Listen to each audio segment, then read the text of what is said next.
Hello guys, in this video I'll show you how you can fix Steam-API64.dll was not found in Last of Us. So without further ado, let's get started.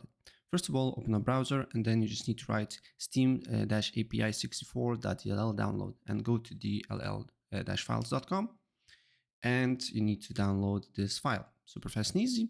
You just need to look for download. Wait for a couple of seconds until it loads up. Of course, it will be a bunch of different ads. And once you got the file, then you need to open up in folder.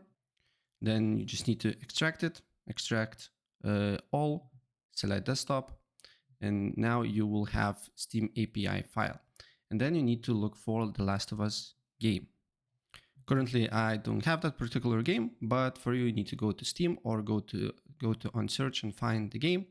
And if you want to install Steam, you just need to right click, go to properties, installed files, browse, and then where you see exe file, you need to add Steam API.